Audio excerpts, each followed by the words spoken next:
Estamos conectados. O podcast Rabelo está começando. Podcast Rabelo. Ativar você é a nossa motivação. Nuri, você começou vendendo coisa na feira. Eu comecei vendendo coisa na feira, cafés. Lembro de uma certa vez que eu gostei tanto, me apaixonei nessa área, que quando o cafezinho acabava, era período de verão, primavera, época das mangas, do jambo, da jaca, eu ia na casa dos vizinhos, né, pedia permissão se eles deixassem eu colher aquela fruta, e ao colher aquela fruta eu já embalava junto com meu irmão Evandro, que está nos acompanhando. Um grande abraço, irmão, está nos acompanhando aí. E nós íamos para a feira, começávamos a vender, montava uma banquinha, às vezes não tinha momento, horário certo para a gente retornar para casa, a gente já comia ali mesmo na feira, e sempre nesse segmento, buscando crescer, buscando desenvolver essa área. Podcast Rabelo. Né? Eu consegui trabalhar lá nessa empresa, e em 2004 veio essa oportunidade de trabalhar nessa empresa a qual eu, até o prezado momento, eu estou trabalhando. A oportunidade chegou para mim, comecei a trabalhar nela como estivador. Para quem não sabe, estivador é um chapa, é aquela pessoa que trabalha com descarregamento de carreta e caminhões. Ao chegar nessa empresa, eu descarregava 4, 5 caminhões por dia. Não só eu juntamente com outras pessoas. Então tu não começou lá de cima? Não, nunca comecei de cima. Eu sempre teve essa base, a minha base foi bem solidificada, começou na feira, fui para madeireira, né? Madeireira eu aprendi muito lá também, e hoje nessa empresa foi me dada a oportunidade, entrei como estivador, e uma certa vez o proprietário, ele contratou um palestrante, e o RH dessa empresa... Isso já foi nessa distribuidora? Isso já foi nessa distribuidora. E o RH dessa empresa saiu convidando vários setores, né? Setores de logística, setores de carregamento, descarregamento, e eu percebi que eu poderia participar. Por que eu percebi? Porque veio a oportunidade. A oportunidade, ela vem para mim, vem para você, vem para todos, só que nós temos que pegar o gancho e fazer com que ela aconteça e se realize em sua vida. Podcast Rabelo. E para mim foi emocionante aquilo. Para mim foi emocionante porque eu verifiquei que eu tive uma oportunidade nessa empresa. A oportunidade não foi dada só a mim, foi dada a todos, né? Mas você tem que dar o primeiro passo. Na vida, é assim a nossa vida. Nada é fácil. Nada é fácil. E tinha quantas pessoas na época nessa palestra? Nessa palestra, aproximadamente, nós estávamos ali reunidos em torno de 150 pessoas. E no caso, só quem levantou a mão foi você? Foi dada a oportunidade para todos levantar a mão, né? Eu de imediato, eu automaticamente levantei, e o cara perguntou se eu sabia falar no microfone. Eu falei que não, mas eu queria compartilhar, e foi fluindo ao ponto de ele falar: não, calma, já entendemos. Podcast Rabelo. Então, a partir de hoje, você que está nos assistindo, veja uma história de um rapaz que era descarregador na época. Isso, era chapa, isso mesmo. Para quem não entende, é na linguagem mais para outras regiões, para quem está nos assistindo, estivador é a mesma coisa de chapa. Então batia caixa, né? Batia caixa, batia carga, com muito orgulho. Hoje eu tenho muito orgulho de falar o início da minha história, porque com a dificuldade você consegue tudo o que você almejar, que você buscar. Hoje, graças a Deus, eu sou reconhecido nessa empresa. Eu tenho uma carteira de cliente enorme.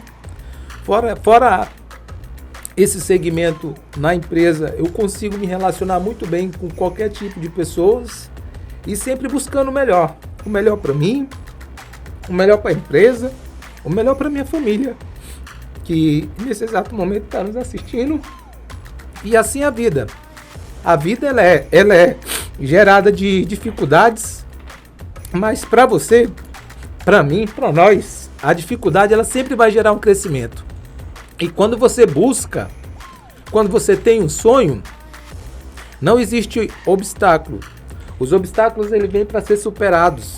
E uma vez superado, o sucesso está junto com você. Podcast Rabelo.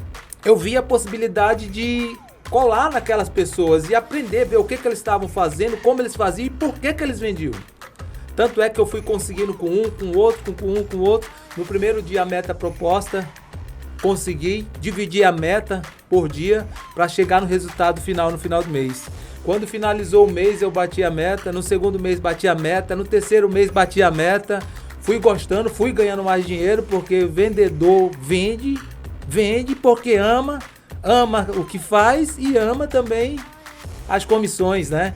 Podcast Rabelo. Em vendas, tenho vários cursos relacionados a vendas, porque vender, por incrível que pareça, todos nós somos vendedores. Todos nós somos vendedores. E como você me perguntou, eu me formei em Direito, né? Me formei em Direito, foi 5 anos estudando. Graças a Deus, no 38º exame da ordem que teve recentemente, passei na primeira e segunda fase. Hoje eu posso já ser chamado, já posso ter o título de advogado, né? Podcast Rabelo. Com reumatismo. Bom, essa pergunta também é importante, porque eu acredito que muita gente nem sabe, assim, reumatologista, tem muita gente que não sabe nem o que é essa especialidade, do que trata esse médico, né? Então, os principais sintomas das doenças reumáticas são as dores articulares. Então, quando você tem um acometimento articular, né, então nas juntas, principalmente mãos, punhos, na verdade qualquer articulação pode ser acometida, mas de forma crônica, bilateral, simétrico, né? Então geralmente é dos dois lados. Nunca, quando você tem uma dor, uma articulação só em um local, geralmente o ortopedista vai poder ali te auxiliar. Agora, quando é uma dor poliarticular que a gente fala, acometendo várias articulações, né, várias partes do corpo, então esse sintoma já é um indício que sim, você deve procurar um reumatologista. Além da dor, a gente tem também um sintoma muito comum nas doenças reumáticas que a gente chama de rigidez matinal. Então, o que é isso? É pela manhã, o paciente já acorda travado, já acorda enrijecido, principalmente nas mãos, punhos, a coluna. Então, essa rigidez, ela é pior pela manhã, quando o paciente acorda, e ela vai melhorando conforme ele vai se movimentando. Isso também é um sinal muito importante, sinal de alerta para as doenças reumáticas.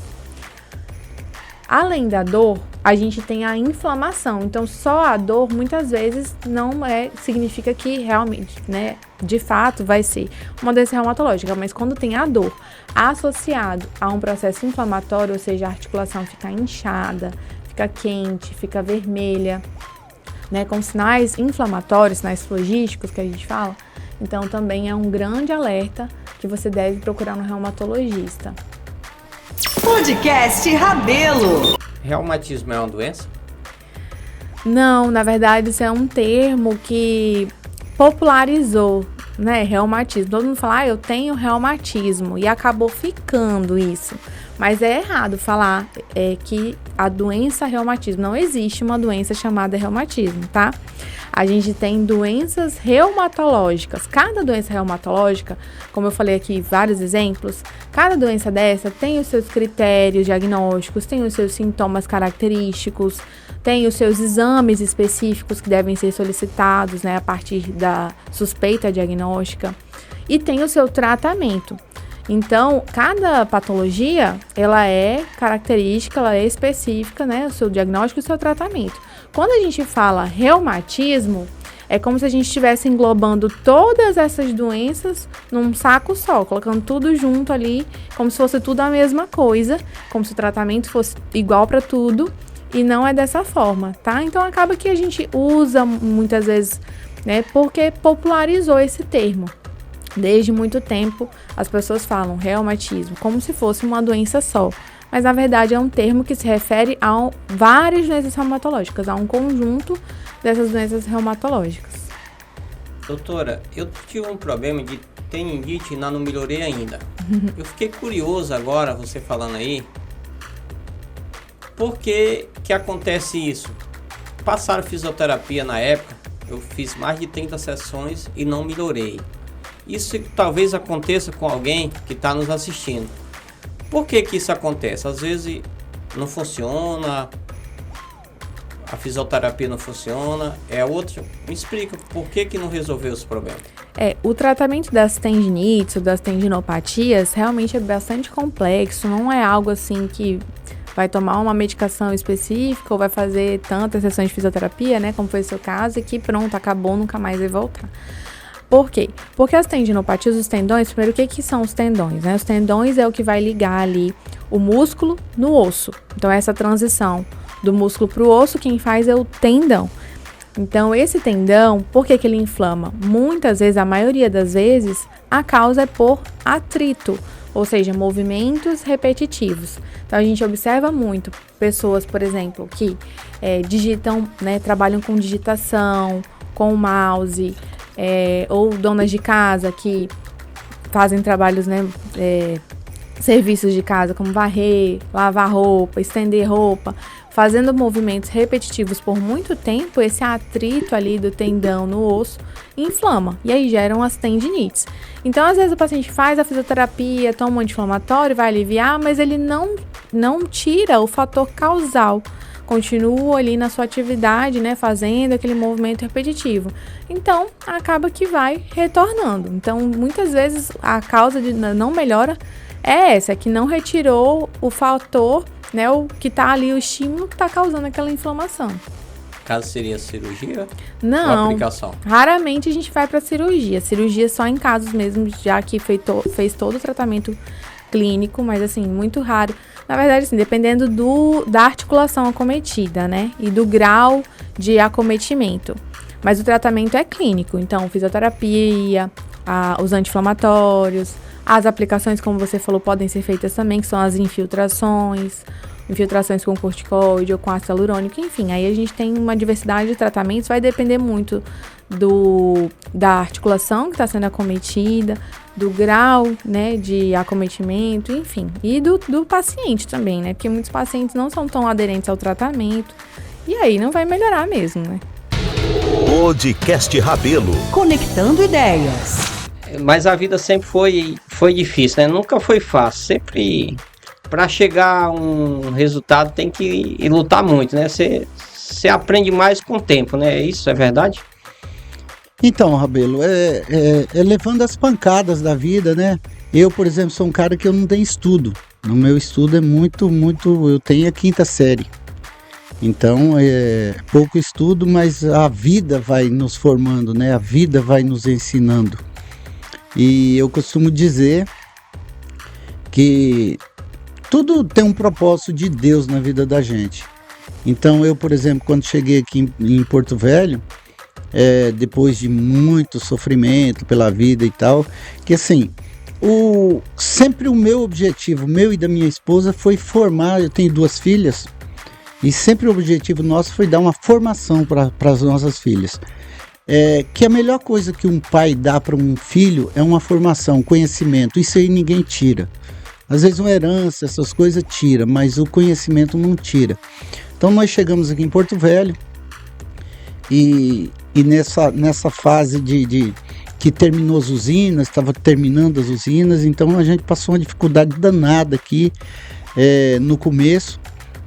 Foi a época que eu aluguei um hotelzinho aqui, mas como as usinas não tinham mais movimento e tal, eu vivia no vermelho.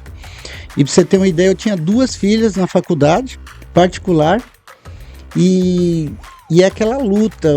Todo lugar que entra 5 e sai 10 vai chegar uma hora que seca, né?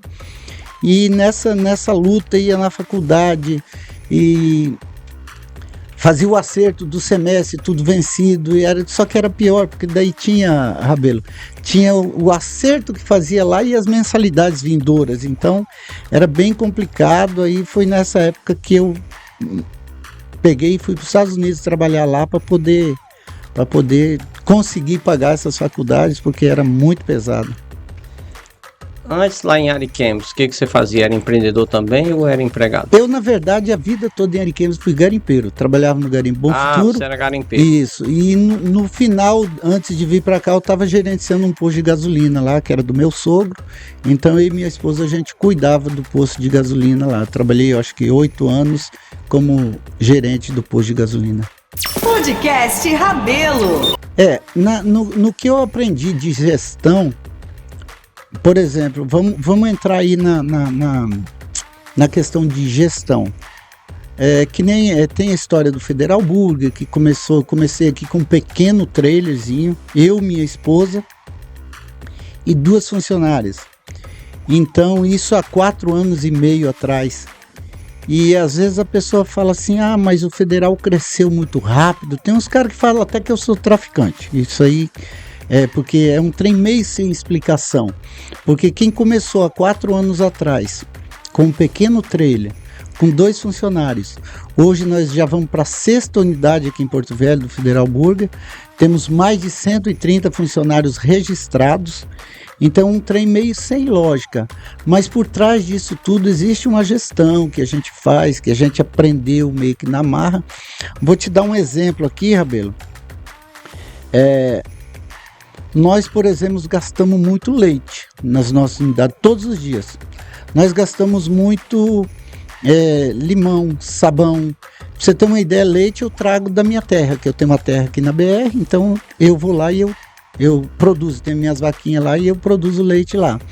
Sabão, eu não compro sabão, porque eu pego o resto de gordura, né, que sobra das frituras, eu levo para lá, faço sabão, embalo certinho e trago também.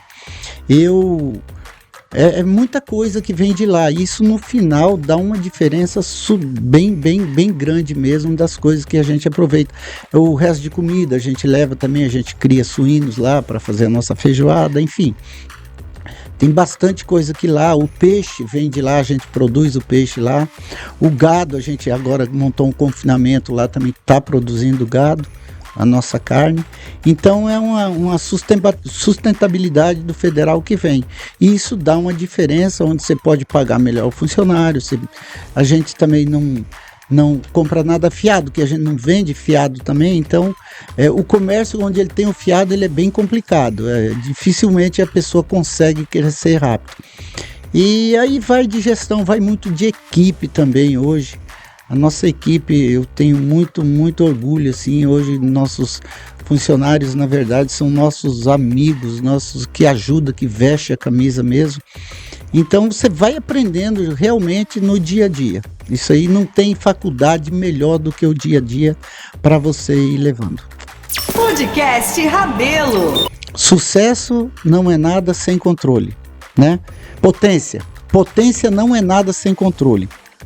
Por que não é? Se você tem uma potência, o Federal Burger ou o Mercado Rabelo, ele pode ser uma potência, mas se ele não tiver controle, você fica meio perdido.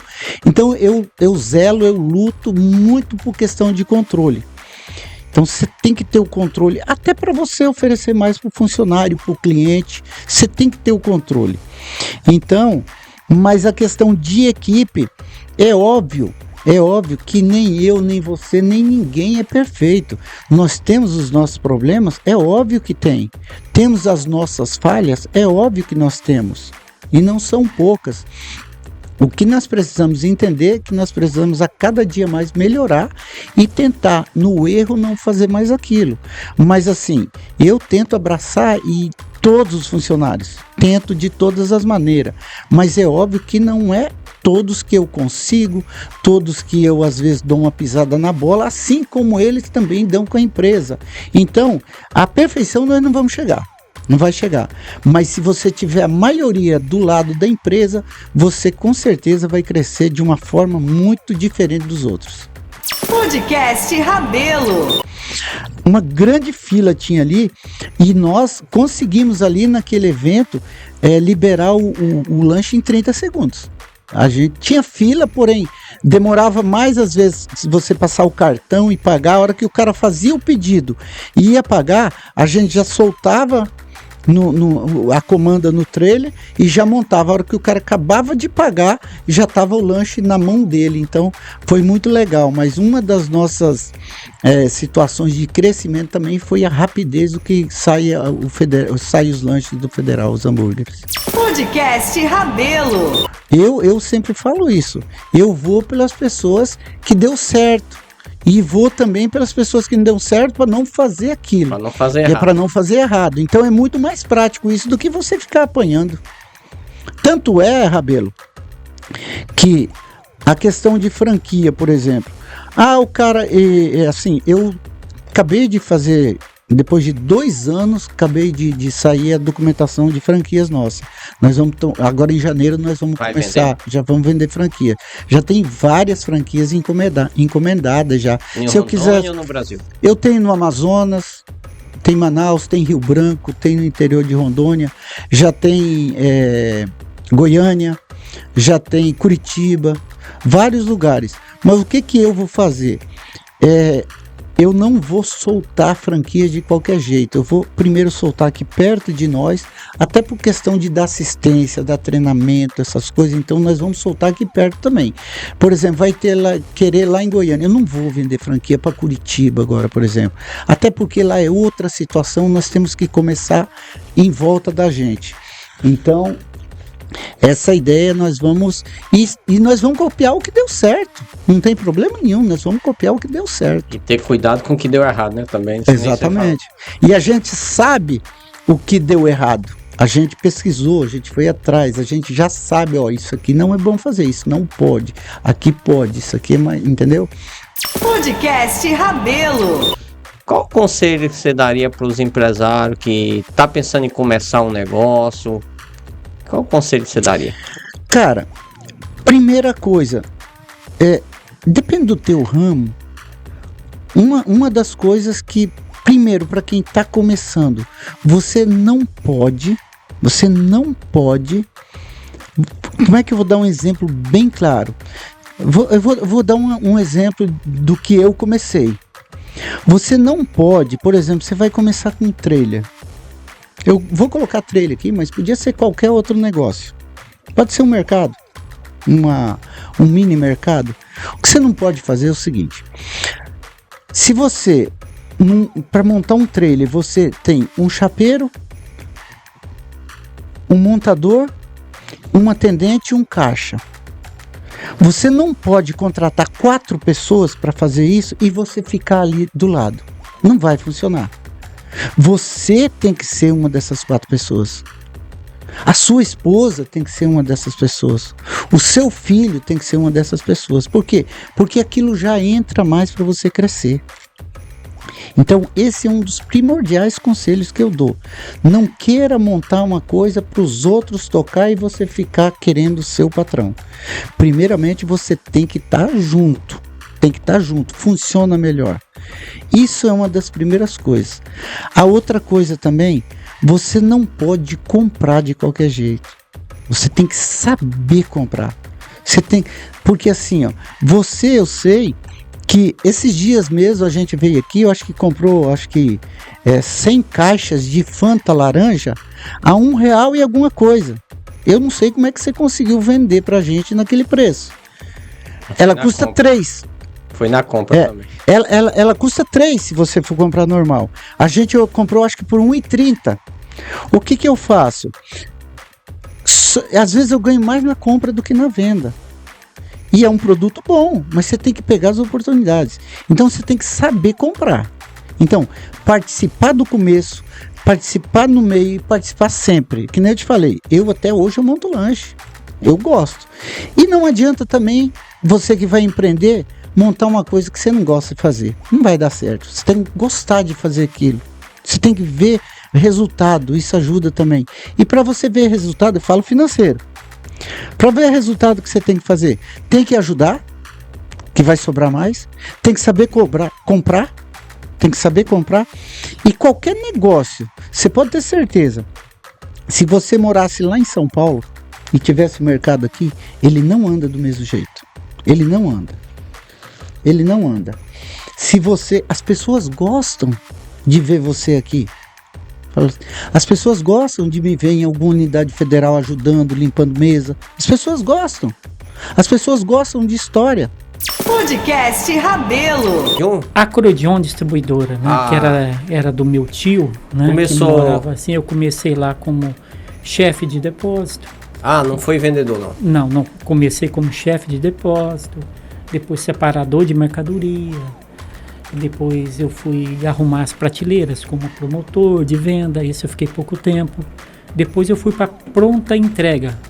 onde que tinha um caminhãozinho recheado de mercadoria, e eu saía nos pontos de venda, oferecendo e vendendo. Foi aí que eu comecei o conhecimento interno de venda. Nessa primeira empresa você já saiu do depósito e já foi assumir a parte de venda, vendedor. De vendedor. Isso, vendedor da pronta entrega. Depois que alguns anos, 2, 3 anos, que eu fui pro pré-venda. Podcast Rabelo. Não, sim. Aí eu fui para... eu saí da Acrodion Distribuidora, que ela foi vendida, e eu fui para a Sede Distribuidora, que hoje é a Disdal Distribuidora, né? Então, eu comecei como vendedor, depois eu fui para supervisão, depois eu fui para gerente de área, e após eu fui gerente de unidade da Disdal Distribuidora durante algum tempo.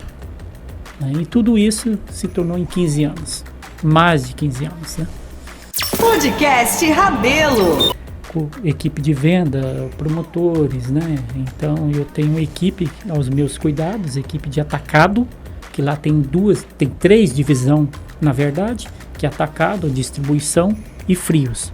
Eu sou responsável somente pelo atacado em Porto Velho, né? Eu queria que você contasse, tu cuida mais ou menos de quantas pessoas? Não? Em torno de 35 vendedores, né? E mais os promotores e coordenadores. Existe técnica para você controlar isso aí? Como é que funciona? Não tem, Velci. Você sabe que mexer com pessoas, você tem que botar um jeitinho, né? Você tem que ter muito jeito e gosto para mexer com pessoas, né? Então, e mexer com representantes comerciais, promotores, então você tem que ter uma técnica, né? É aquilo que eu falo, aquilo que você não ajunta, espalha. Então você tem que estar as pessoas do seu lado, então você tem que ser duro na hora de ser duro, você tem que ser brando na hora de ser brando. Então você tem que moldar a sua hora certa, no momento certo. Então, sempre importante fazer reunião, sim ou não? Sim, é muito importante, é a alma do negócio.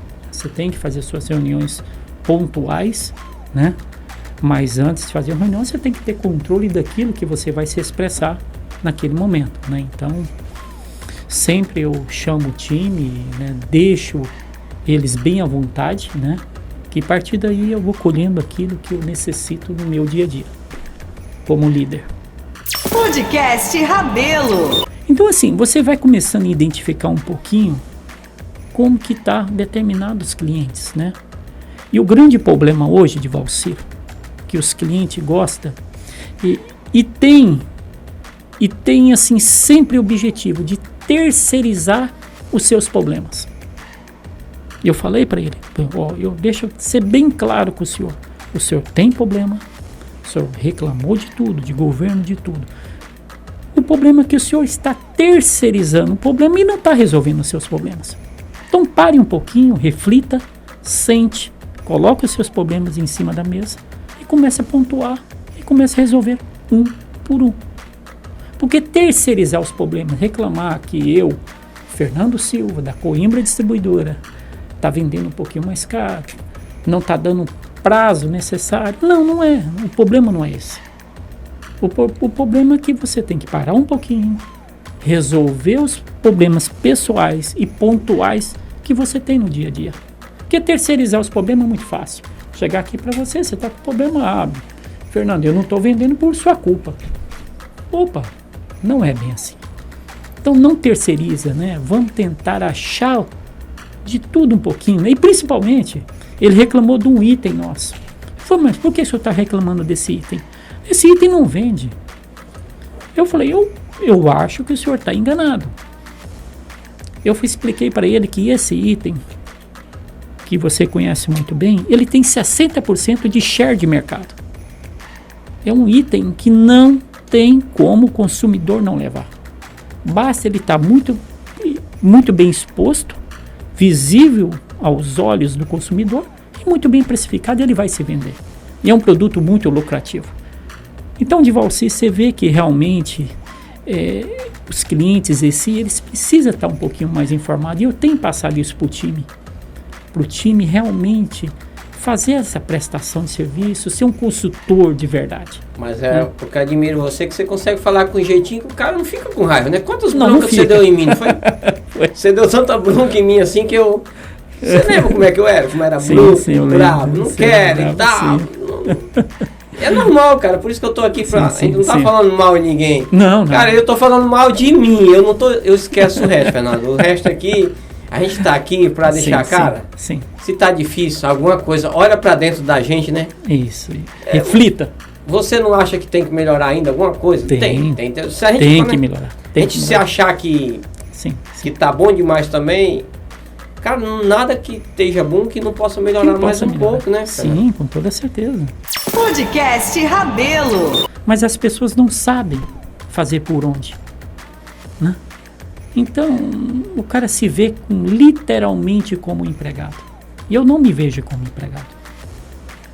Eu me vejo como dono. Eu tenho que preocupar com tudo que se passa dentro da minha empresa. Olha aí, pessoal, você que tá nos ouvindo aí, ó, aprende com o homem aí, ó. Sim. Ele nunca quis ser empresário, né? Não. Sempre empregado. Sim, Mas você considera eu me considero como dono. como dono, porque Sim, ele sim. cuida como dono. Sim, sim. Então, enquanto o dono tá lá preocupado com as contas, tu tá preocupado em bater meta, né? Em bater as metas, fazer as coisas corretas, né? Cuidar do meu time, cuidar com o resultado, que é através dos resultados nossos que move a empresa. Podcast Rabelo. Estamos começando o nosso 5º episódio do podcast Rabelo.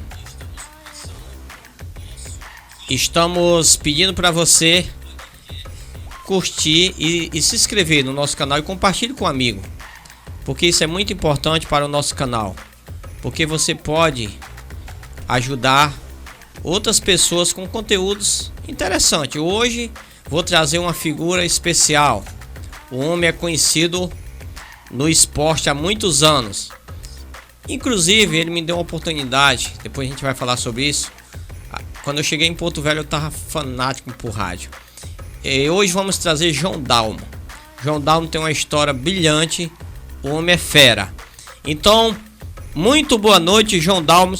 Podcast Rabelo. Você iniciou a carreira nesse ano, aí uma história, parece que participou de final de Copa, um monte de coisa, né? Não é Depois do rádio, eu continuei no rádio e tal.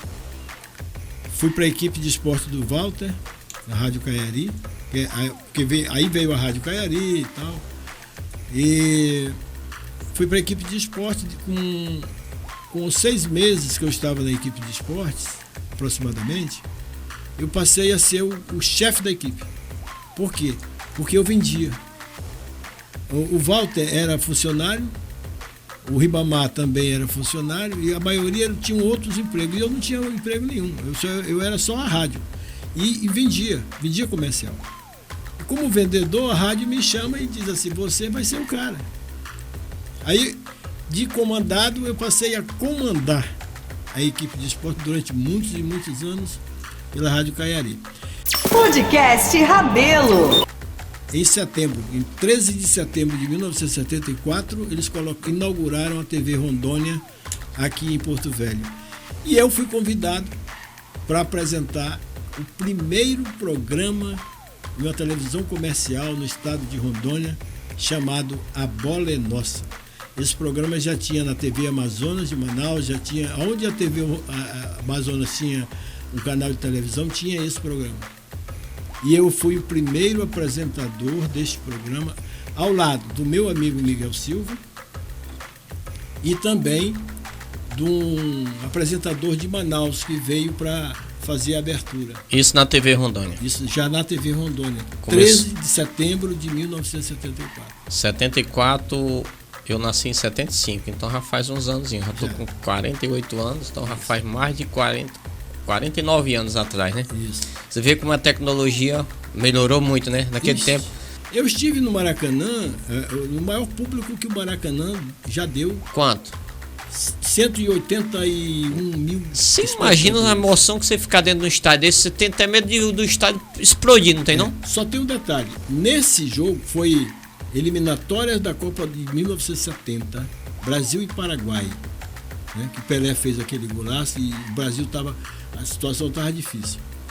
Só que nessa época eu não tinha idade e nem pertencia à rádio. Eu estava com minha irmã morava no Rio e eu fui para lá, para o Rio. E fui assistir esse jogo da geral do Maracanã. Certo. Quase eu morro asfixiado nesse dia, quando saiu o gol do Pelé. Era muito arriscado, Nossa, né? muito arriscado. Dava emoção? Tu era repórter? Era o Eu quê? era nesse- repórter. Repórter? Reportagem. E depois fiz reportagem dentro do campo, dentro do Maracanã. Teve outros jogos que eu fui, aí já não tinha mais como fazer dentro do gramado. Aí ficava na arquibancada, né? Por trás das cabines de rádio do Maracanã, porque o Maracanã, apesar de ter um público enorme, ele não tinha cabine para todas as emissoras de rádio, certo? Não tinha. Podcast Rabelo. Conectando ideias. Me fala um pouquinho de você. Você falou que é policial, civil. Isso, sou datiloscopista policial. Trabalho na área de identificação humana, criminal, civil e cadavérica. Então aviso vocês por aí, ó. Não comete crime não, que ela vai lá e desvenda, né? É isso ou não? Esse é o nosso legado, né? Esse é o nosso trabalho, é o que nós devemos cumprir. Essa é a nossa missão na polícia. É polícia técnico-científica. Científica. É isso, né? Isso. E qual o desafio quando chega assim para fazer um perito assim, acontece um imprevisto, alguém quer ocultar, ou você identifica esses detalhes? Sim, nós já temos, né, essa facilidade, né, essa experiência no local de crime. Eu hoje atendo local de crime, local onde as vítimas solicitam, né, chamam, é todo um processo. Podcast Rabelo. Sobre essa vida, o pessoal tem discriminação porque vocês são mulheres ou não? Sim. Nós passamos alguns desafios, né? Ser mulher já é um grande desafio. E aí é uma das coisas assim que nós levamos para a vida, é saber conduzir os desafios, as dificuldades. E eu vejo que cada dia mais as mulheres, elas se encorajam, né, quando encontram uma mulher policial no local de crime, trabalhando, atendendo vítimas, desenvolvendo aquele trabalho ali, tendo aquela sensibilidade até com as famílias, né? Porque não é só polícia, não cheguei lá só para fazer uma investigação. Eu cheguei lá para atender, né, a solicitação de uma vítima que passou por um momento muito constrangedor, e ali naquele momento a gente toma as dores pra gente e tenta amenizar a dor daquela vítima que passou por um furto, um roubo, um homicídio, um estupro. E aí vai, são vários tipos de crimes, né, que nós atendemos às solicitações. E aí dessa forma é que vem as dificuldades, porque o ser policial já é difícil, né? E quando eles encontram mulheres em locais de crime, as pessoas ficam muito admiradas, assim, com a força e a coragem. Mas essa é a minha missão e eu estou aqui para cumprir. Esse trabalho na polícia te permite atuar em ações sociais também? Sim, quando Vocês fazem isso? Antes de entrar na polícia, eu já trabalhava, né, com ação social, eu já tenho uma história desse cuidado com a comunidade. Eu gosto de pessoas, eu gosto de estar no meio do povo, né? E eu sei, assim, em loco, as dificuldades que as pessoas carentes enfrentam. Então, eu já venho fazendo um trabalho na comunidade aí de ação social há mais de 25 anos que eu trabalho com ação social. E quando eu entrei na polícia, eu me surpreendi, porque aí eu fui ver o outro lado da moeda, né? Como que eu achava que era um sofrimento tão pequeno. Depois que eu fui trabalhar na polícia, a gente viu a grandiosidade e como que a gente ainda pode atuar e mudar a história de muita gente, né? Lógico, nós não vamos resolver o problema do mundo, mas pelo menos melhorar a situação de algumas pessoas que nos pedem, né, ajuda, um conforto para algum momento, principalmente no lado da doença, né? Aí a gente sempre tenta ajudar com internação, com cirurgia, com a cesta básica, fazendo o Dia das Crianças, fazendo o Dia das Mães, um Natal solidário, e é assim que eu venho trabalhando. Isso que eu ia perguntar, vocês fazem essas ações em comunidade, em hospital, em creche, o quê? Nosso público não sabe. Eu sempre que faço ação social, né, fora do meu horário de trabalho, eu procuro comunidades carentes. Eu tenho muitas pessoas que já me conhecem, que sabem que eu trabalho com ação social, que me procuram nas datas especiais, e aí eu venho desenvolvendo esse trabalho. E nunca tive muita dificuldade, porque tenho meus parceiros, tenho minha família que me ajuda, e os amigos, né? E aí dá para fazer, dá para ajudar. Pretendo, né, futuramente poder desenvolver um trabalho melhor, aumentar esse nicho, trazer não só nas datas, mas no dia a dia mesmo da comunidade carente, dando um suporte. Aquele velho ditado, eu vou dar a vara de pescar e você vai atrás do seu peixe. É isso que eu quero, é o meu sonho, trabalhar com a juventude, com essas mulheres que estão aí desempregadas, né? As mulheres que estão em seu estado aí difícil, de vulnerabilidade social, vítimas, né? Nós temos um grupo aí gigante que precisa de ajuda e de um olhar carinhoso. Podcast Rabelo. Conectando ideias. Exatamente. Eu tô aqui com Dalto de Franco. Opa! Quero dar logo a boas-vindas pra você e vamos conversar bastante. Um bate-papo perfeito, bastante interessante hoje aqui que eu tenho pra você. Oi, pessoal, tudo bem? Prazer estar aqui no podcast, que maravilha. Meu amigo Gil, valeu, obrigado pelo convite.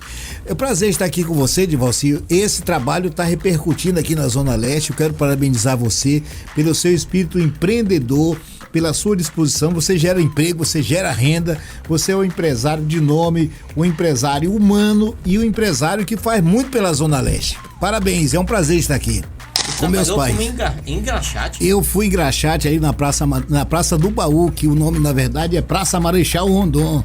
Eu fui engraxate também ali na Praça Jonatas Pedrosas, que hoje está praticamente fora do mapa, né? Mas eu trabalhei lá durante muito tempo. Eu lavava carro, eu era engraxate, só que e uma vez eu fiquei com medo de ir, porque naquela época os meninos eram muito assediados, né? E eu vi muitos colegas que foram assediados e mudaram de profissão. Foram para as drogas, foram fazer outras coisas, pegar o que era dos outros, né? E eu vendo aquilo, falei, rapaz, isso não é pra mim não, ó. Fui vender picolé. Uma certa vez eu tava vendendo picolé ali na frente do colégio John Kennedy. Eu já vendi din-din. Foi? Que maravilha, hein? Ei, tempo bom. Mas um dia chegou um camarada e perguntou, esse picolé tá gelado? Já chegou fazendo graça, né? Claro que o picolé tem que estar gelado, né? Senão não é picolé, né? E ele pegou um picolé, cuspiu praticamente na minha cara, e quando eu falei, não faça isso. Aí ele já ia embora, não me pagou. Eu falei, você não vai me pagar? Aí ele voltou e me deu uma porrada na cara e quebrou minha caixa de picolé, minha caixinha de isopor.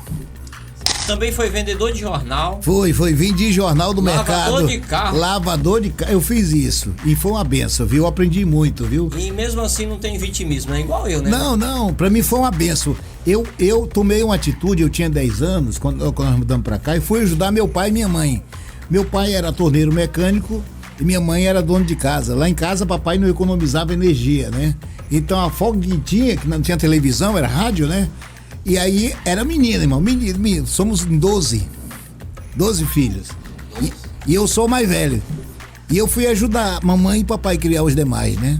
Então eu comecei cedo, eu decidi, eu vendi, eu fazia, eu pegava o pão, cortava, e eu mesmo fazia, pegava carne moída, e eu preparava, lá ficava um sanduíche daquele bacana, colocava umas folhinhas, colocava ali umas fatias de tomate, e eu vendia aquilo. E aí foi, mano, foi. Hoje eu vendo informação. Sim, eu trabalhei no jornal O Combate, que foi a primeiro órgão de imprensa que eu trabalhei, com 12 anos de idade. Tinha que fazer tudo. Lá eu fazia de tudo e eu aprendi de tudo também. E naquela época o jornal, ele era feito com umas placas bem grandonas assim, e as letras chamava composição.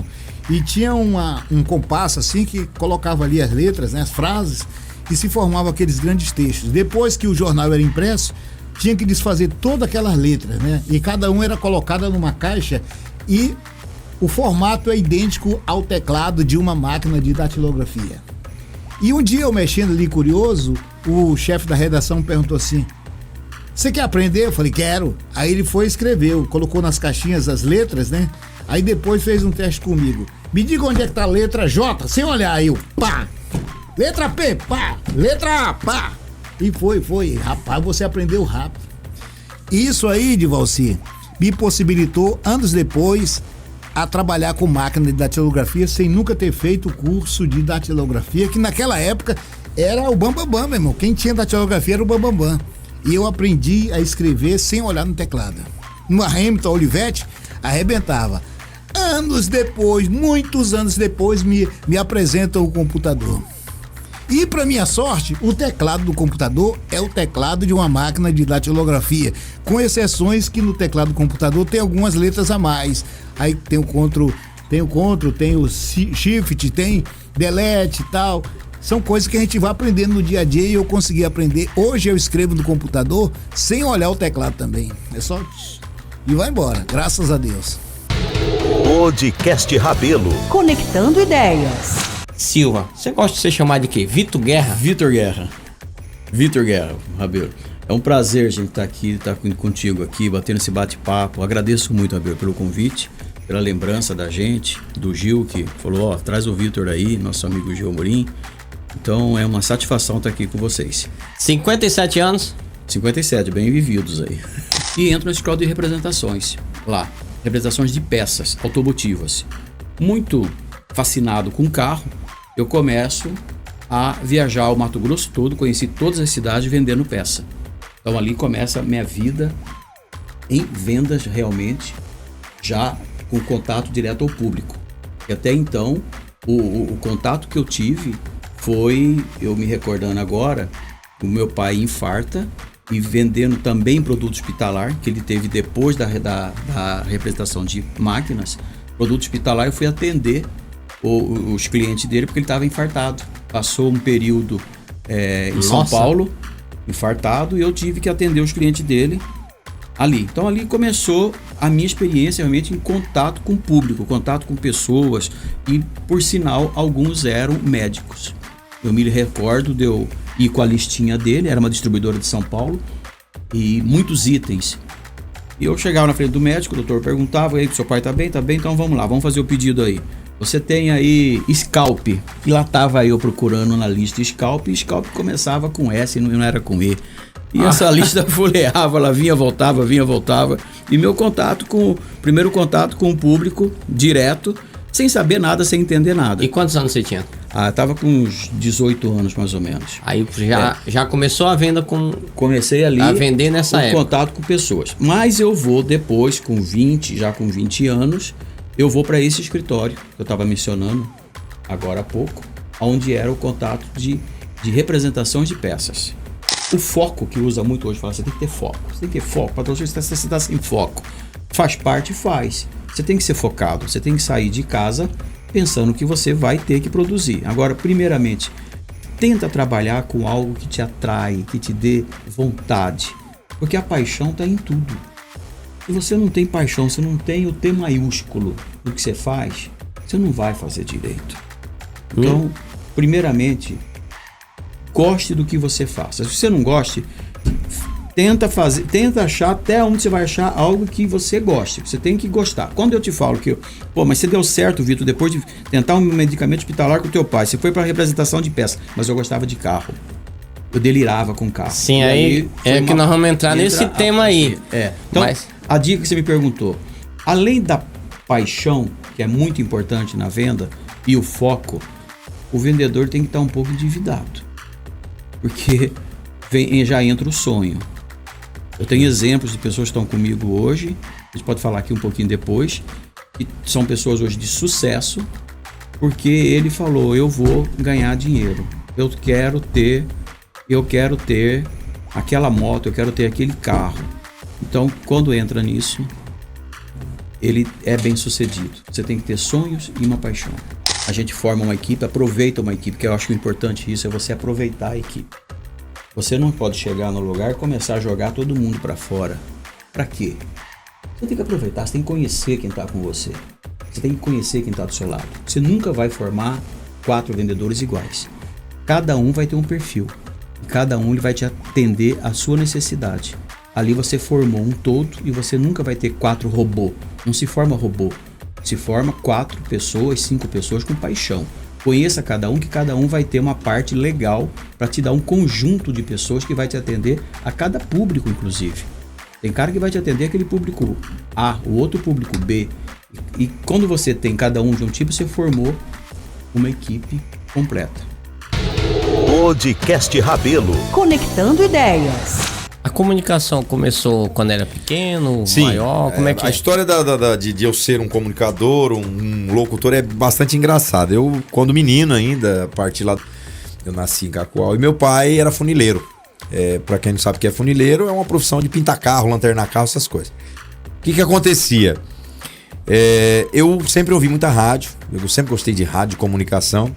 Comecei na igreja católica. Então eu bem menino, eu lembro como se fosse hoje, meu pai era funileiro e ele meio que me obrigava a trabalhar na oficina.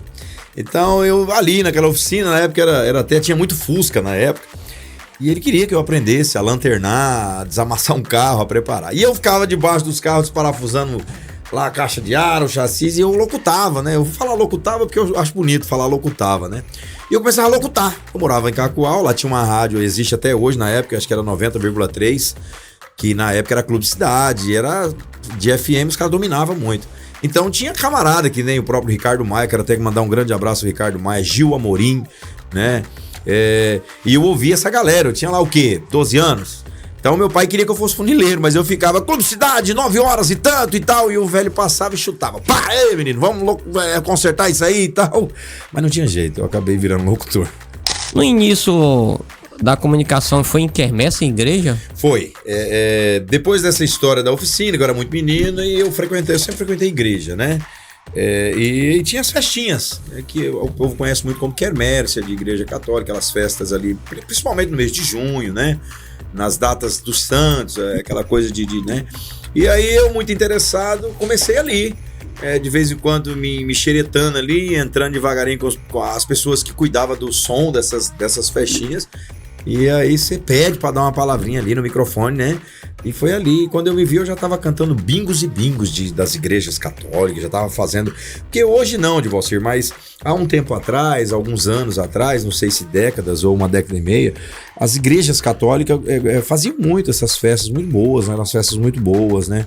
Tinha bingos e tal, e foi ali o meu início, ali foi... A primeira vez que eu tive contato com o microfone foi numa quermesse dessa. Divalcir, primeiro da alegria. Eu acho que às vezes as pessoas podem até pensar que eu forço a barra e tal, mas não é. Eu sempre fui muito apaixonado pela vida, eu gosto muito de viver, e viver é uma dádiva maravilhosa, então eu sou feliz. Eu acho que a felicidade é uma escolha e eu escolho ser feliz sempre, né? Tem problema? Tenho. Então essa explosão, ela não é forçada. Claro que eu entendo também que eu tenho que, né, fazer ali num padrão bacana, mas isso é uma alegria verdadeira, porque eu gosto de viver. Muitas das vezes a gente acorda de manhã e pode até ser que a gente não dormiu bem, mas a gente precisa dizer assim, olha, eu preciso me encher de alegria agora aqui, e não é um sonho ruim que eu tive que vai estragar meu dia, eu vou fazer valer a pena. Então essa explosão da alegria na voz, essa eloquência toda, essa animação toda que o ouvinte, o espectador ouve lá e fala, cara, eu preciso ir lá porque isso tá bom demais. Isso é real e é paixão pelo que faço e paixão pela vida. Tá ao vivo, errou, continue. Isso é uma dica, tá, pessoal? Continue. Não tente limpar, porque aí... Piora, né? Não tem um ditado que é fazer o número 2 sentar em cima? Então, errou, bola pra frente. Não, nem faz de conta que nem é contigo. Porque se você tentar consertar, a coisa complica mais ainda. Mas já aconteceu sim. E uma dica pra quem gosta de comunicação, que tem medo. Qual é uma dica que você poderia dar pra eles que tem medo? Qual é o código, assim, uma motivação que você daria? Não, eu gosto tanto de falar no microfone, mas eu tenho medo. O que a pessoa tem que fazer, na tua opinião? Tentar. Tentar como? Tentar ser um locutor, tentar ser um comunicador, tentar. Mas qual o primeiro passo? O primeiro passo é sempre o mais difícil, mas ele é necessário. Então é tentar. Você gosta de comunicar? Começa igual você começou, igual eu comecei. Pega, faz locução pra você mesmo. Entra no seu quarto e começa a locutar. Não tem problema. Daqui a pouco surge uma oportunidade de você estar numa festinha, alguém te convida pra falar na porta de uma lojinha, daqui a pouco você tá falando numa lojona. É começar. A gente precisa muito de você aprender o que é religião, né? A Bíblia fala sobre isso, tá escrito em Tiago, a verdadeira religião. E muitas das pessoas acham que uma religião é um templo físico, a placa de tal, igreja, e não é. Né? A Bíblia diz lá em Tiago, acho que 5, se eu não estiver enganado, tá no livro de Tiago, que a verdadeira imaculada religião de Deus, do Senhor Jesus Cristo, é que visitamos as viúvas e os órfãos. Resumindo isso, fazer o bem, a caridade, acolher e proteger. Acho que a religião é essa, e o que eu peço para que sempre continue desse jeito. Religião para mim é Jesus e a Bíblia. Para mim é tudo. Podcast Rabelo. Conectando ideias. Por que tu largou o DJ, que era famoso em tudo que é lugar? Conta um pouquinho como é que foi essa vida aí de DJ primeiro. Mas eu sabia que eu era famoso, é do roteiro. Não. Rapaz, realmente, né, tive uma carreira de 20 anos, né? Fui um DJ bem conceituado nesse estado. E tive um encontro que mudou a minha vida. Porque existe um ditado que eu falo por aí que é impossível você ter encontro com a verdade e permanecer da mesma forma, entendeu? E assim, depois que eu conheci esse outro lado, a minha vida tem se transformado muito. E eu venho conhecendo como uma escada, não um elevador, né? Mas como uma escada, crescendo muito nesse mundo cristão na presença do nosso Senhor Jesus Cristo. Então eu entrava lá, eu dançava, antes de ser DJ eu dançava, né? Eu gostava de dançar. Mas quando eu vi um rapaz lá manuseando, né, aquele equipamento e tal, entendeu? E ele me chamou, né? Eu lá dançando e tal, ele viu que eu dançava muito, né? E me chamou pra tocar, só faz isso aqui e tal, como se fosse uma passagem de uma música pra outra. Quando ele fez aquilo comigo, eu me apaixonei, né? Desde então, desse exato momento, eu queria ser um DJ. Mas não imaginava que chegaria a uma alta posição, né, aqui no estado de Rondônia. Ganhou muito dinheiro com isso? Rapaz, muito dinheiro, viu? Eu tive um salário, né, de 12 mil reais, né, que foi na época entre 2011 até 2013. Foi muita fofoca em Porto Velho através desse salário, né? Quando a gente trazia shows, né, para as boates daqui, né, que eu era residente da Vegas Music, os empresários de lá não acreditavam. Então, quando chegava aqui, falava com o meu ex-patrão e o meu ex-patrão confirmava. É isso mesmo. E eles levavam essa fofoca lá pro Rio de Janeiro, para São Paulo, e as pessoas de lá começaram a me adicionar, né? Tanto é que eu fiz parte de um dos sites lá de São Paulo, lá para agenda de shows, né? Contrate o DJ Deiso Innovation lá de Rondônia. Faz quantos anos que você mudou pra ser evangélico? Como é que foi isso? Eu entreguei a minha vida para Jesus Cristo dia 3 de junho de 2019. Um pouquinho antes da pandemia. 2019. Aí 20, 21, 22, 23. Aí agora dia 3 de junho de 2024 eu faço 5 anos na presença de Deus. Então vou fazer 5 anos na presença de Deus, que estamos aí firme na guerra, né, Josão Amorim? Na guerra, na batalha, trancos e barrancos, mas Ele nos sustenta com a sua mão direita poderosa. Então o senhor já deve ter uma experiência, né, de que a nossa vida, né, quando a gente está nesse mercado, tanto empresarial como de atração, você sabe que a gente tem a nossa vida como se fosse o Big Brother, né? As pessoas, elas gostam de cuidar de nossas vidas, né, seu José? Assim como aconteceu com o senhor, né? Então, quando eu cheguei nesse patamar, quando meu nome explodiu, que foi de 2011 a 2013, meu nome explodiu. Tanto é que eu fiz um DVD ao vivo, né? Só que eu não tive sempre esse salário. E aconteceu com que meu salário, eu desfiz a sociedade com o meu ex-patrão, entendeu? E o meu salário deu uma caída, então eu tive que reconstruir de novo. E pra ser sincero, como DJ, nunca mais eu alcancei esse salário. Entendeu? Porque a gente repartiu, né? Dividiu o público, entendeu? Então, assim, muitos pensam que eu vim pra Jesus porque eu quebrei. Mas não, eu não quebrei, porque o meu talento, eu tinha um talento tão nato que onde eu ia eu conseguia... eu acho que eu fui o único DJ que passei por 10 boates. Eu contei na minha carreira 10 boates, um único, que é onde eu ia, eu estava de prova. Eu conseguia fazer acontecer. Onde eu ia conseguia fazer acontecer, né? Então, meu salário começou a aumentar de novo, né? E de repente eu tive um encontro com Jesus Cristo, a qual ele se apresentou para mim, entendeu?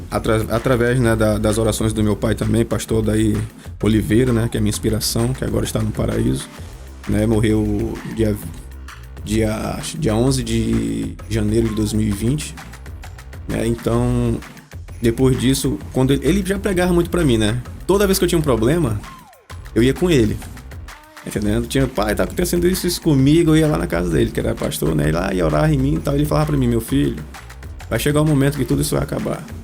Vai chegar uma nova fase na sua vida. Só que eu não esperava que seria assim, porque você não espera. Isso que é esplêndido, isso que é esplêndido. Quando Jesus ele vem, que as pessoas falam assim, cara, eu já tive esse encontro. Não tem, porque quando ele vem, e você pode pegar em toda a Bíblia, toda vez que Deus entra na história de um homem, a história dele mudou. Entendeu? Então as pessoas elas ficam impactadas comigo com isso. Cara, como é que tu conseguiu mudar? Então eu levo essa frase. É impossível você ter um encontro com a verdade e permanecer da mesma forma. Primeiramente, quando a gente vem para esse mundo e você é impactado pela palavra de Deus, pela sua presença, você descobre que esse é o verdadeiro alimento e é isso que impacta a sua vida. É isso que impacta a sua vida, a sua presença com o Espírito Santo. Isso pra mim, as pessoas falam assim, poxa, cara, o teu Deus é o mesmo do meu, mas as pessoas não têm essa experiência que ele quer, essa intimidade, né? Ele quer essa intimidade com você. Então, quanto mais eu conheço ele, mais isso impacta a minha vida. Tipo, eu tive vários motivos pra dizer assim, cara, eu já toquei pra quase 20 mil pessoas no show da Ivete Sangalo, eu já toquei. Mas hoje isso pra mim não me impacta.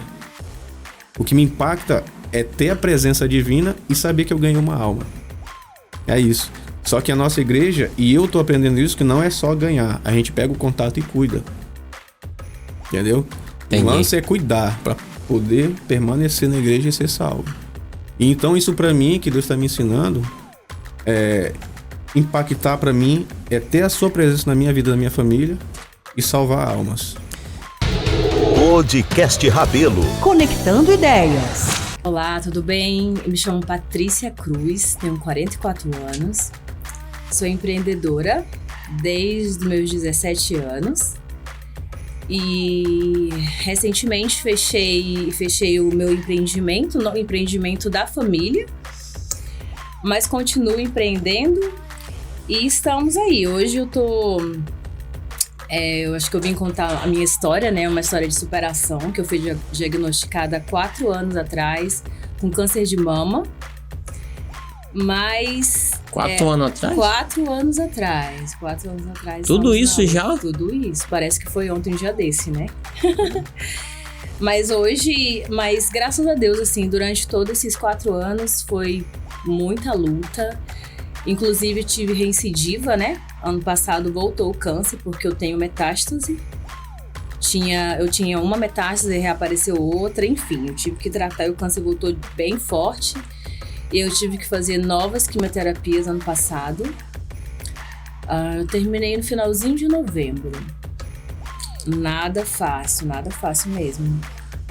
Mas estamos aí. Vamos falar um pouquinho sobre empreendedorismo. Como tu começou com 17 anos? Então, foi a questão de necessidade, né? Minha mãe trabalhava numa empresa terceirizada. E aí, assim, a gente morava de favor na casa da minha avó, muita dificuldade mesmo. Minha mãe ganhava um salário mínimo e ela juntava, por alguns anos ela juntou, tirava meio salário pra gente, né, se alimentar e o outro pra gente construir. A gente comprou um terreno num lugar que a gente não queria, que era só mato, e hoje é um dos lugares mais valorizados de Porto Velho, da Zona Norte. Onde fica, pode falar. Ela na Avenida Rio Madeira. Na Avenida Rio Madeira, sentido Parque Ecológico. Como era o nome do comércio? Então, Comercial As Meninas. As Meninas. Isso, por 27 anos foi o Comercial As Meninas. E aí o que acontece? Aí a gente foi Compramos os materiais, fizemos a casa estava só no barro lá, nós mudamos, saímos na casa da minha avó e fomos para lá. E logo em seguida, ela sempre teve vontade de empreender, ela queria sempre colocar uma boutique, né? Mas enfim, não deu, e aí ela construiu um prédiozinho pequenininho lá, e foi onde a gente começou com um comérciozinho. Ela mesma fez a bancadinha colocou umas 3 palmas de banana, ela fez a bancadinha de madeira, eu lembro como se fosse hoje, sabe? É muito legal lembrar disso, assim, e saber que onde a gente chegou já, sabe? Foi muito trabalho, eu lembro como se fosse hoje ela fazendo a banquinha. A gente nem tinha dinheiro para comprar as bananas, e aí alguém conseguiu pra gente, não tinha dinheiro nem pra passar o troco. Eu lembro que eu tinha, na época ela tinha um namorado que me deu um dinheiro pra gente passar o troco, sabe? E assim a gente fez. Na época tinha um supermercado grande aqui que fazia algumas promoções e eu saía de bicicleta. Eu ia comprar 2 quilos de arroz, 2 quilos de farinha, algumas coisas pra colocar na banca que a minha mãe própria fez, de madeira. E aí a gente fez, colocamos lá. Eu lembro como se fosse hoje. No primeiro dia, sabe o que a gente vendeu? 1 drops e 1 quilo de farinha. Câncer. Quando a pessoa sabe dessa doença, como é que ela reage? Como é que você reagiu? Qual o conselho que você daria? Responde do jeito que você quiser.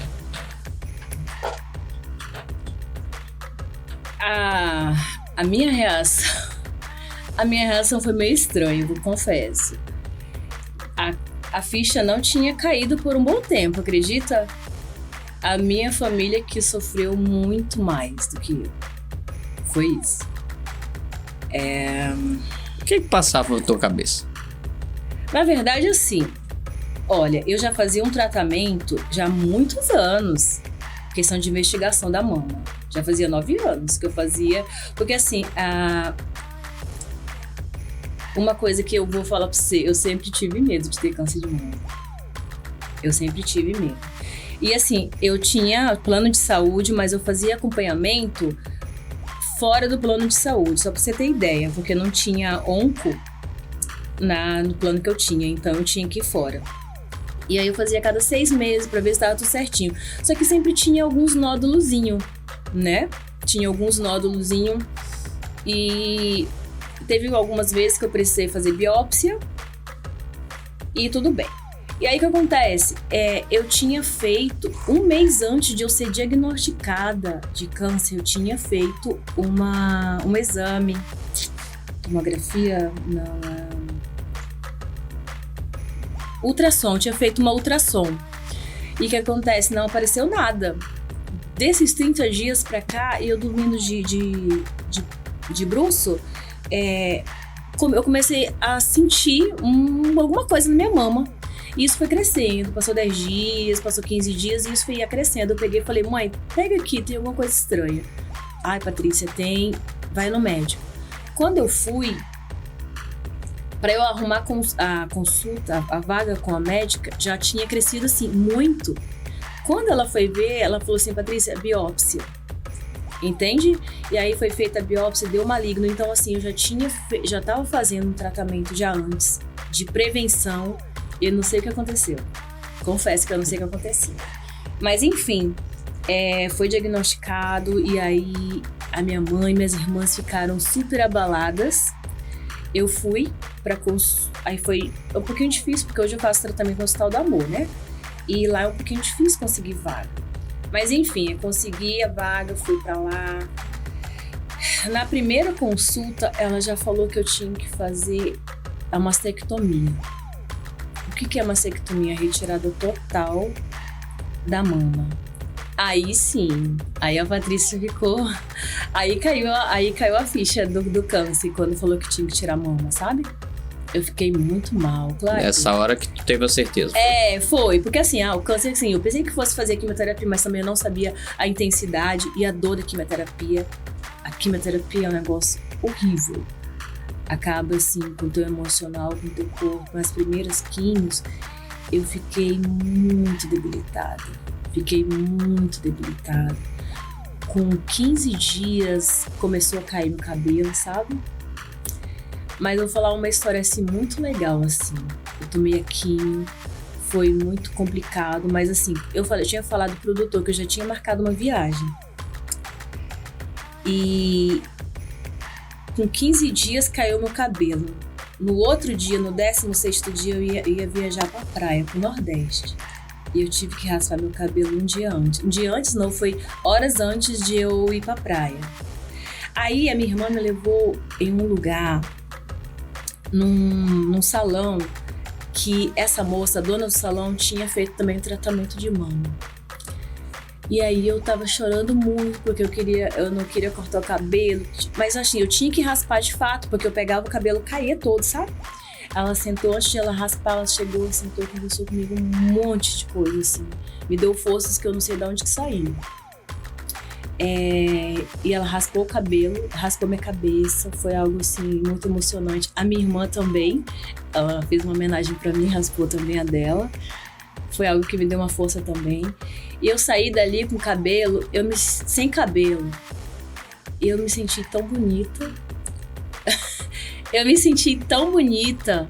E logo em seguida eu já corri, minha mala já estava pronta.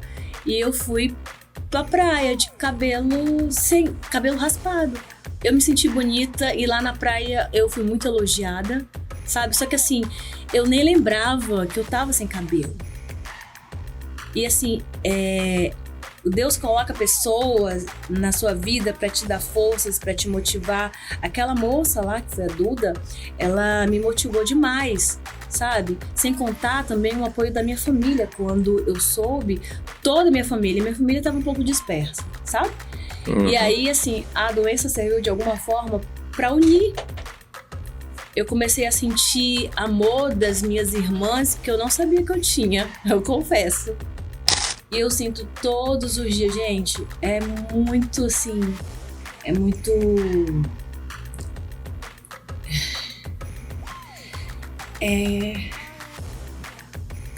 É muito legal você sentir a presença de Deus. Porque eu sei que não era pra eu estar aqui mais. Não era pra eu estar.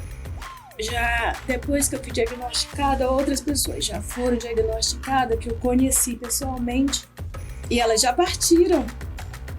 E eu tô aqui. Aí eu fico perguntando, por quê? Eu sou melhor que elas?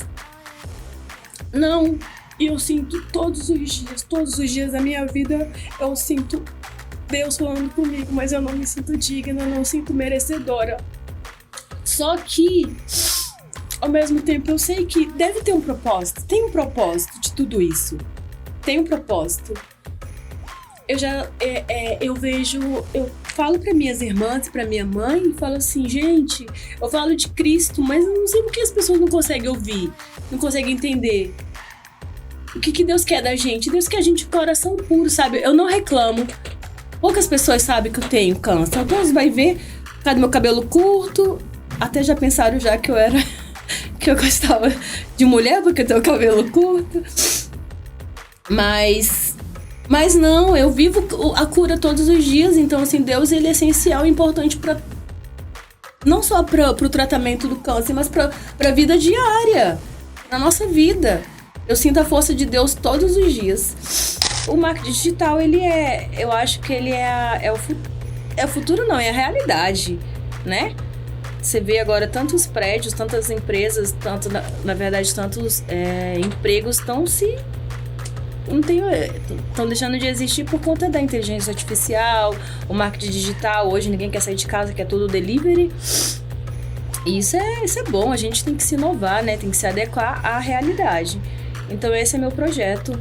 Assim, porque hoje você pode vender o que você não tem ali físico.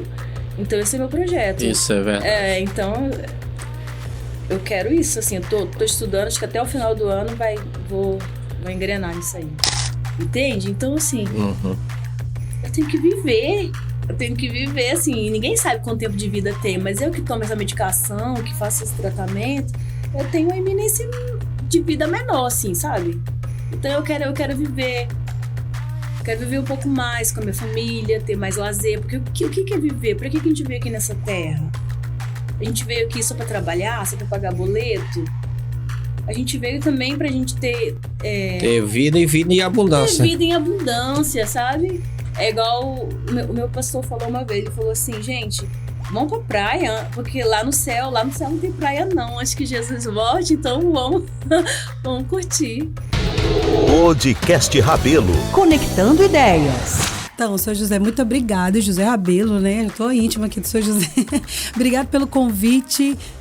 E que bom saber que é a primeira vez, né, que vem alguém do meu estilo gospel aqui no seu programa, porque é um estilo que está crescendo muito.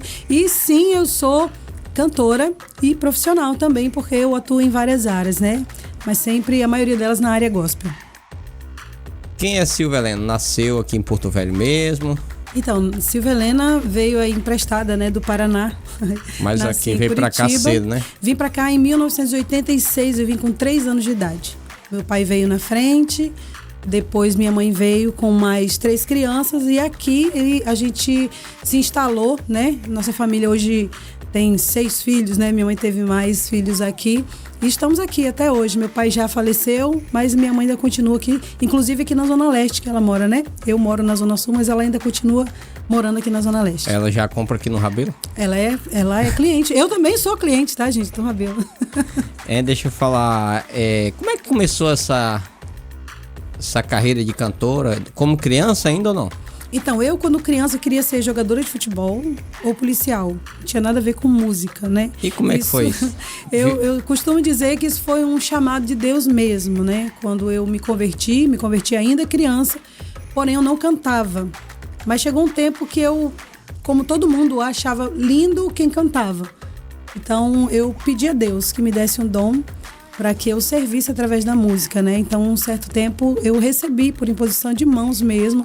Eu sempre conto esse testemunho de que Deus me abençoou com o dom, né? E no mundo, cantava música de alguém ou era sua mesmo? A gente, como a nossa banda era uma banda bem conceituada na época aqui, né? Uma banda de forró, nós tínhamos músicas autorais, tínhamos DVD, as músicas tocavam na rádio, né? Então, assim, era um trabalho bem consolidado na época, né? E no mundão, se arrepende de ter cantado um pouco ou não? Me arrependo assim, pelo fato de eu ter usado de maneira errada a voz. Porque lá no mundão a gente não tem tanto cuidado, a maioria das pessoas, né? Tipo, você dorme tarde, você faz show de madrugada, você não se alimenta direito, você quase não usa a técnica que você aprendeu, né? Porque lá é mais assim, de qualquer jeito. As pessoas, na verdade, eu entendi que as pessoas no mundão, elas não estão muito preocupadas com a qualidade da música que você está oferecendo. Elas querem o ritmo, elas querem, né, satisfazer ali a dança, né, vamos dizer assim, né? Então, assim, você não se preocupa tanto em cuidar da voz, né? O que manda mais é o ritmo mesmo. E o estilo naquela época nas boates era qual? Era forró, né? Forró calypso, mesmo? Isso. Calypso, cantava bem mesmo? Cantava calypso, cantava tudo, né? Esse nódulo aconteceu por causa de que tu acha? Foi vários fatores, né? Um deles é o mau uso da voz, como eu falei, né? E outros por fatores emocionais também, né? Porque lá no mundão a gente sofre bastante. A gente sofre por várias coisas que acontecem na vida da gente, a gente fica meio perdido, né? Então, assim, juntou tudo isso e eu acabei tendo um nódulo nas pregas vocais enquanto eu fazia um show no Baixo Madeira, lá em Nazaré. Baixo Madeira, eu tava fazendo o show, no meio do show a minha voz sumiu. Eu não conseguia mais nem falar, né? E aí eu entendi também que era Deus me chamando de volta. Porque o que estava me prendendo lá era a voz, né? Era fazer parte daquilo tudo. Então, eu entendi que foi uma forma de eu voltar para o caminho, para aquilo que Deus tinha feito, que tinha planejado para mim, né? Porque Deus tem um plano para cada um nesse mundo. Então, naquele momento eu fiquei desesperada, claro, porque o médico me disse, Silvia, se esse nódulo não se desfizer, se você não conseguir, né, vencer esse nódulo, você não vai cantar mais, né? Então, para quem canta, você ouvir do médico que você pode perder a voz para sempre, é um desespero, né? Conhecendo a Deus. A gente sempre fala que nada é por acaso. Tanto a Bíblia vai dizer que todas as coisas cooperam para o bem. E ele não vai falar que só as coisas boas cooperam para o nosso crescimento, principalmente as coisas ruins. Porque é nas coisas ruins que a gente vai enxergar onde é que eu tô fazendo errado. né? Eu acredito que a gente aprende mais com as dificuldades, com as dificuldades do que com as alegrias. Com as alegrias, quando as coisas tá boas, você não liga muito pra nada. Você não dá valor pra muitas coisas. A gente empina um pouquinho a cara, começa a achar que já é. Hoje não, hoje quanto mais eu cresço, mais eu sei que eu tenho que ser mais humilde. Porque eu já vivi tanta coisa e eu sei que quanto mais eu crescer, mais humilde eu quero ser. Então, eu trabalho em várias áreas, né? Eu trabalho em estúdio como um back vocal, né? Que é aquela voz de apoio para os cantores, aqueles corais que ficam, né, por baixo da voz do cantor. Isso eu já trabalho há muito tempo. Fora isso, eu também canto em eventos particulares ou eventos da prefeitura, né? Recebo alguns convites. Fiquei por um ano cantando ali no IG Shopping, né? Como música gospel ambiente, né? Então as pessoas me contratam também para fazer esse momento de descontração, às vezes no casamento, vou ali voz e piano, né? Canto em aniversários também, né? Em várias cerimônias, né? Eu canto. E faço esse trabalho também nas igrejas, né? O trabalho que eu faço nas igrejas é cantando, ministrando, né, como a gente chama, e também dando aula para ministérios de louvor, dando aula de técnica vocal, de como se portar, de interpretação. Inclusive, o Nódulo me ajudou. Por quê? Porque hoje eu falo para eles o que não se pode fazer, né? O que não se deve fazer para não prejudicar a voz. Um refrãozinho aí. Vai ser tão lindo quando Deus cumprir o que te prometeu. Vai ser tão lindo quando teu sonho sair do papel. Você passou por coisas que ninguém passou, mas vai conquistar o que ninguém ainda conquistou. Mais um aí, gostei, mais um. Tá esperando por você o seu milagre, tá esperando por você sua vitória, tá esperando por você. Atravesse esse deserto dando glória. Ainda tem mais? Tem mais, inclusive eu quero falar aqui que a gente fez algumas parcerias, né? E uma dessas músicas que eu vou cantar agora eu gravei com o Felipe Bruno, da banda EA Sounds, que é uma banda muito conceituada aqui na região norte. Felipe Bruno é um que trabalha na Boa Nova? Isso, Felipe Bruno. Conheço ele. Um beijo, Felipe, Deus te abençoe. Gravei com o Felipe, gravei com o Márcio Coach, que é também um grande cantor conhecido aí no Brasil inteiro. Suas músicas fazem muito sucesso. Márcio Coach? Márcio Coach. Gravei música do Thiago Maia, que também é um professor de técnica vocal da nossa igreja, e do Messandro Caleb, que também é um compositor daqui, né? Então, a última música que eu gravei com Felipe Bruno, A Bênção. Que a bênção se derrame até 1000 gerações, tua família e teus filhos e os filhos de teus filhos. Essa é boa. Essa é boa. A gente gravou a primeira versão no meio da pandemia, que essa música foi uma das mais tocadas no mundo, quando estava na época da pandemia. No mundo. É uma versão em inglês, né? E aí a gente gravou em 2020, no meio da pandemia, a gente gravou essa música com a igreja vazia, né? Porque não podia ter público. E o ano passado a gente regravou essa música agora já com a igreja lotada, já com público, e foi muito legal a versão ao vivo dela. Saiba tudo sobre o podcast Rabelo. Se inscreva em nosso canal no YouTube e siga nossas redes sociais. Curta, comente e compartilhe nosso conteúdo para abençoar vidas.